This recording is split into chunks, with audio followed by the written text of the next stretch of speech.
Hello and welcome to the DMTC Football YouTube channel. It's Wednesday, and on a Wednesday we're going to look at practice types, how to use them, what trade-offs there are, what benefits there is to each and every practice. And today we're going to start with the much understood rondos. Spain's secret weapon, derided in the UK for some reason, has just been a keep ball session. Even some top coaches now questioning them. But an entire nation that's been dominating football for the last 10, 12 years can't be wrong. So let's have a look at my interpretation of rondos, which comes from various sources that I've looked at. If you want to check out anybody who's an expert on rondos and position games, I'd probably say Todd Bean at Tovo. If I can find it, I'll post a link to his video, which sort of enlightened me about what rondos are for and what they represent. Okay, let's have a look and let's dive into it. Okay, rondos are fundamentally a possession exercise.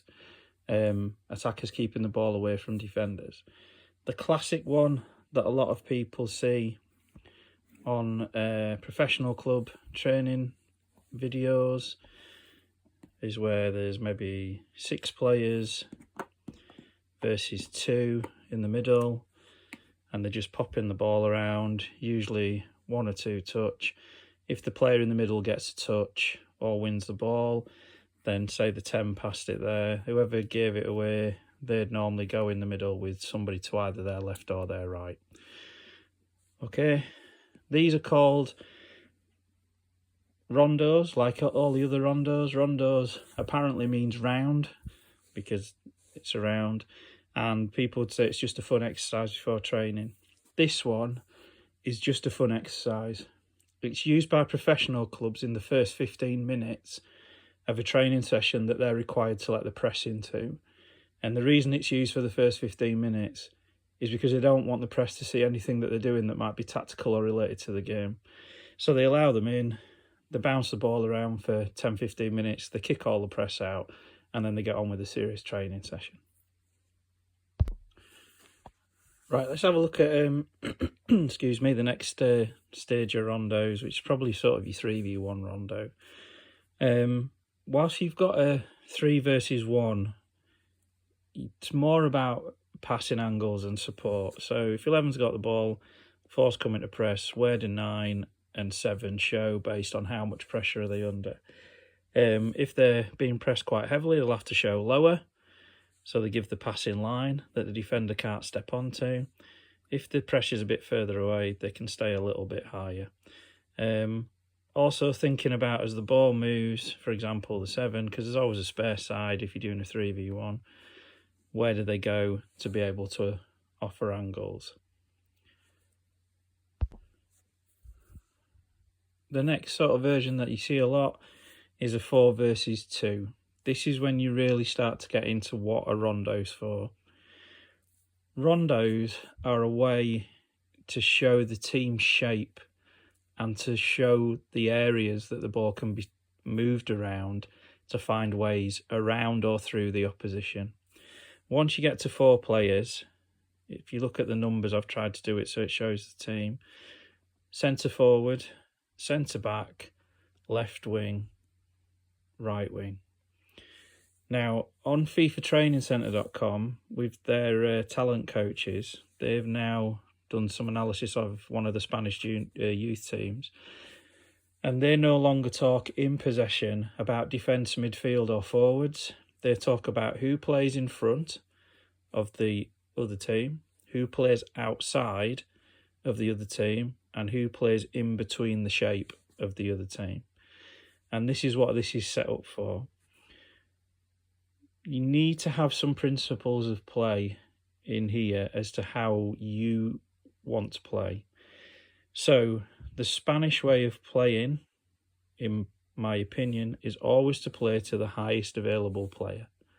Okay, so if the centre-back can find the centre-forward, they will find that. But what you'll tend to find is that teams close the middle of the pitch. So what this is designed to do is to say, can I play through? If I can't play through, can I play around? And again, get players moving and providing angles from there. Where's the trade-off in it? When you find the player at the top in a game, they would look to play forwards and go for goal. What you need to think of in a rondo, which is slightly unrealistic, but it's to keep the problem going, is that when the ball reaches the top, it's almost like the 5 and the 9 have swapped. So you're still providing width with your wingers, and you're still looking at, if you play the pass there and he comes to press and it goes back and this guy doesn't close it, then the split pass is coming through into the forward, which is what teams want to play. They want to find the highest player available to them, and that is what they'll do. One way that I would say that people use a rondo that I don't like is if you go to pass it and he pinches it, it just stops and they change players in the middle. I had a chat with somebody who'd done a course with a company, and one of the ways that they would coach dribbling is if you pass the ball and the defender pinched it, the only way the two in the middle would come out or score a point is that they would have to dribble out. What that would then allow to happen is a transition. So you've gone to pass it, let's turn it around. So 5's gone to play, it gets pinched, 8's now looking to dribble out. So now you're going to get players come to pressure the ball. He's got to look for gaps to dribble out, which is realistic for dribbling. However, if 5 was to pinch it, what do we do as a team when we're in possession? If we can't play forwards, we create space. So you'd then go back into the practice with the players trying to pinch the ball.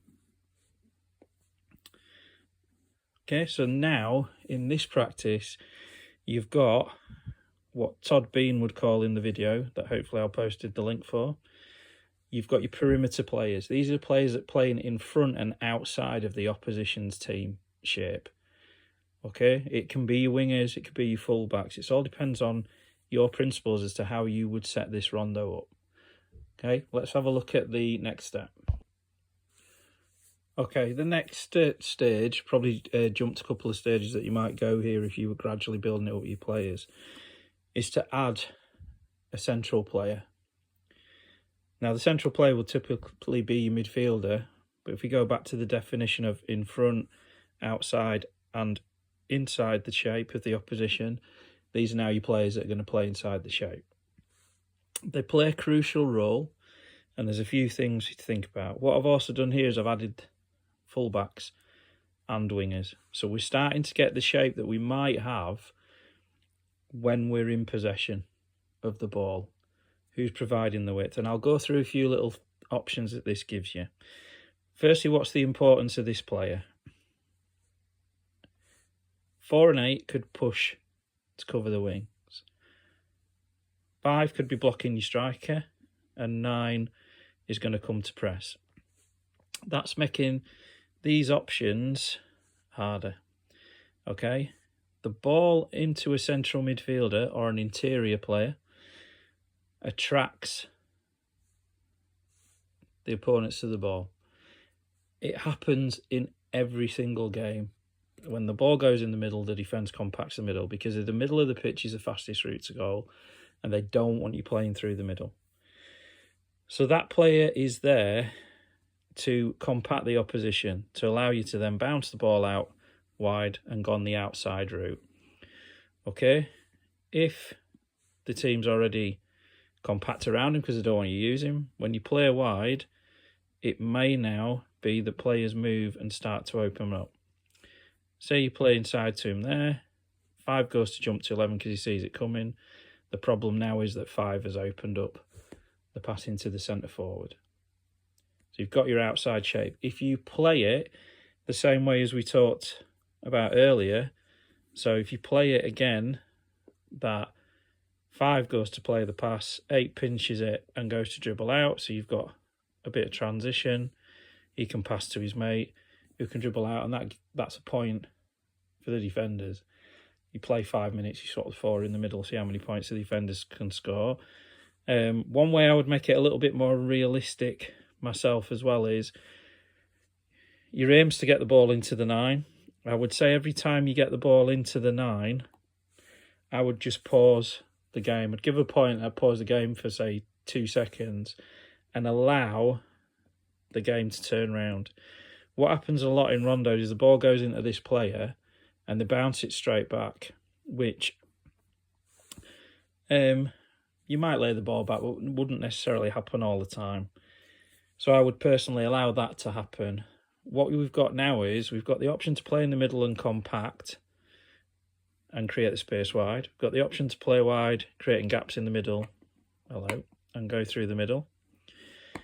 Okay, by playing it that the defenders have got to dribble out, we've created the option for a little bit of transition for them to come in, say they win it back, then they would create the width that they would do on a match day.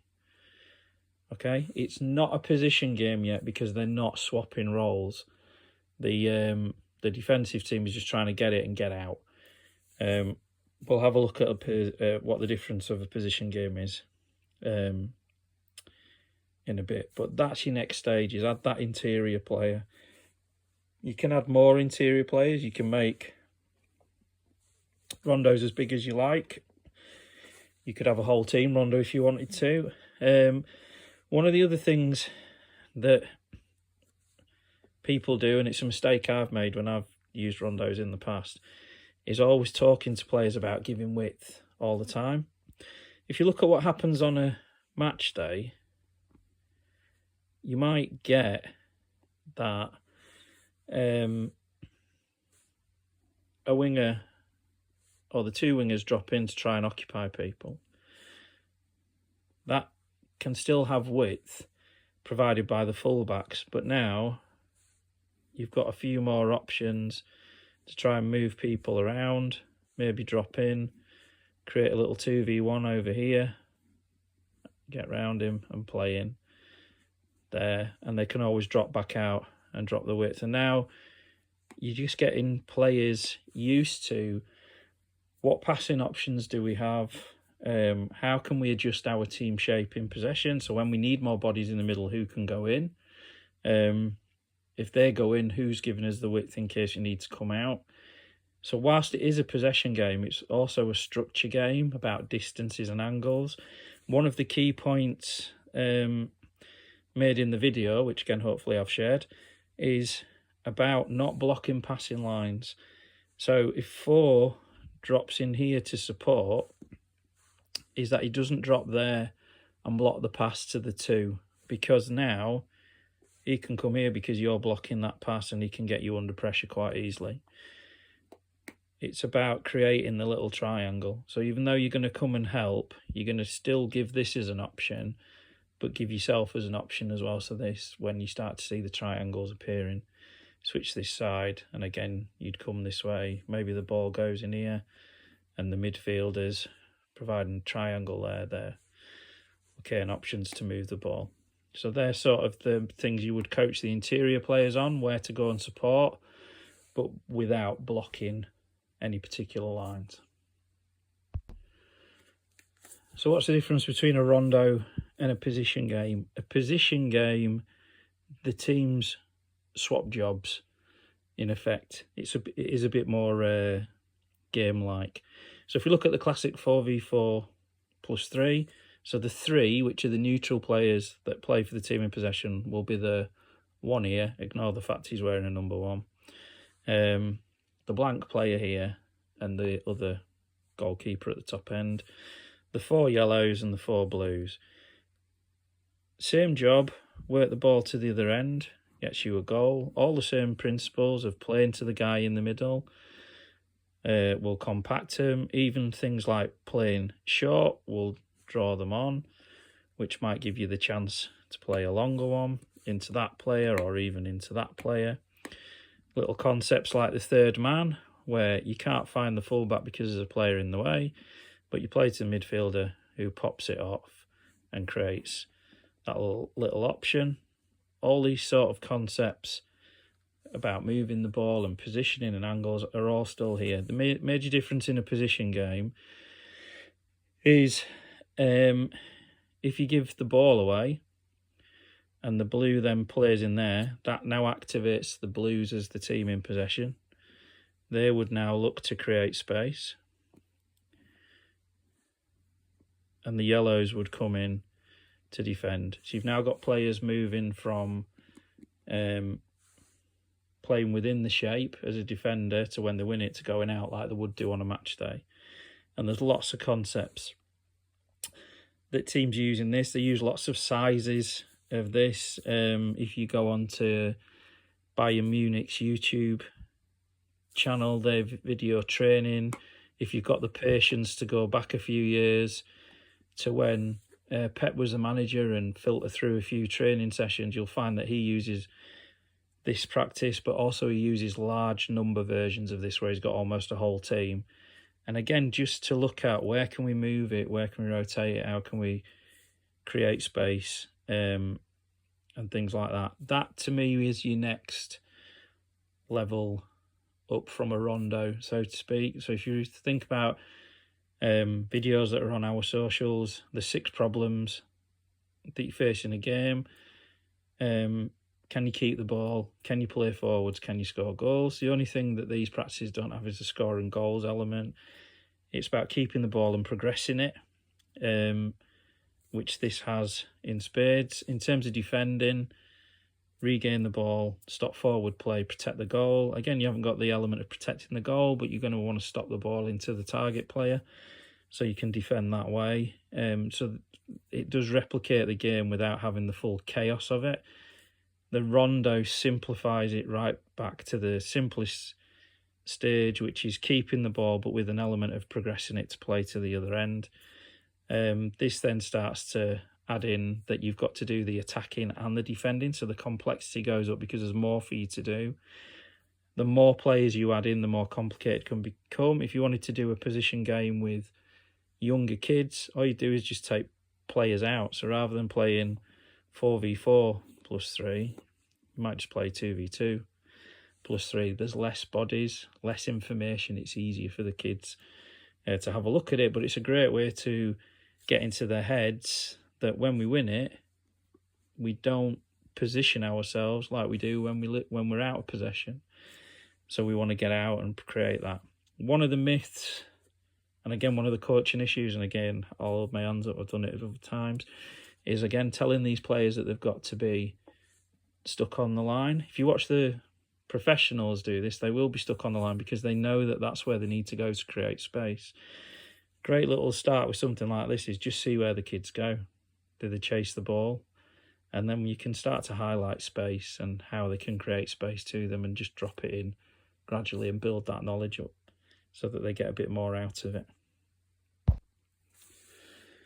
So let's bring it into the team scenario. So let's say we're playing 4-3-3. In possession,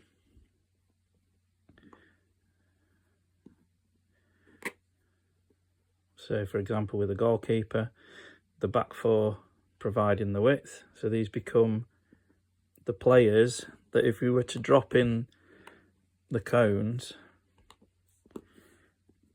these would be the players on these lines, and these are your interior players. But nobody's saying it needs to stay like that. You could, for example, have in a game that the opposition are playing with a front 2. So your holding midfielder drops in. Your fullbacks now create the width with the 2 midfielders, and the 2 wingers come inside. Again, something that can be taught in rondos and position games is that if the wingers drop in, the fullbacks have got to patrol the full width. And vice versa, we've seen inverted fullbacks in the model game. So if the fullbacks were the ones who dropped in, that the wingers would provide the width on the pitch. And there's just an example. You take the cones out, and these are just examples of how teams will set up.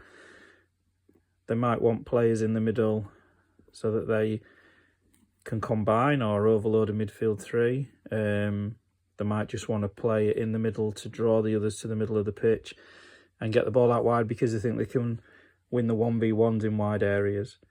But that sort of shows you when you drop the cones in that where a rondo in terms of the external position of players. the perimeter players, and then once you start adding players in, you get your interior players, you get the relationships with the team. So to summarise, basically, your rondo and your positional game are teaching you your in and out of possession shapes. The position game just has the element of transitioning roles from in to out, so it's a bit more hectic, like a game would be, a bit more complicated. Whereas with a rondo, you're in that shape, you're just trying to find ways to circulate the ball. I think if you make the adjustments that I talked about earlier, where when you find the players at one end, you just have a 2-second pause so people can reset and the game's now going to go back the other way. It's like the team split round, and have the players in the middle if they win it, rather than just stop, have them try to dribble out. You then get an additional outcomes of people dribbling, finding gaps and escaping, which is what dribbling's all about.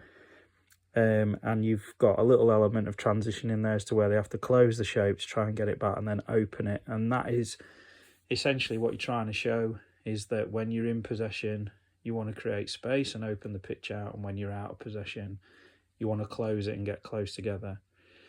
That's why the Spain's secret weapon, because if you watch their transitions and their positioning, they know where to go, they know how to create the little triangles. And then Spain have gone back recently to, like Barcelona were, about having fast, dangerous wingers in Lamine Yamal and Nico Williams. And this sort of thing can just help teams to set up how they get those players on the ball, drawing teams into the middle, switching the ball out, and then being effective with it in wide areas. So that's my view on rondos, why I think they're useful, what I think they can train, why you shouldn't really watch the professional club's first 15 minutes of training, because they're just bluffing for the cameras, having a bit of fun until they get into the actual training session, where they'll do things differently.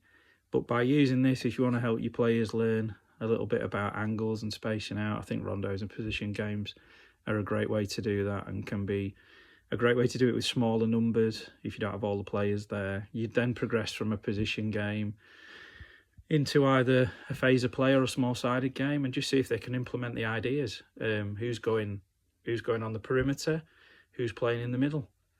When we lose it, can we close the space in the centre?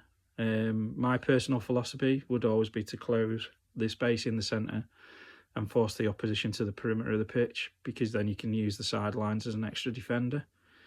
And I just think that this teaches that well to players. Do I personally use rondos in training? Sometimes, not all the time. I'll look at it and think, yeah, that, you know, they do have a value, and I really think they do, and I think position games do as well. And I get why certain countries use them and why they have great success with those teams. Got any ideas or comments or disagree or anything like that, please like the video, click on a subscribe and drop it in the comments, and we'll look to do another video soon.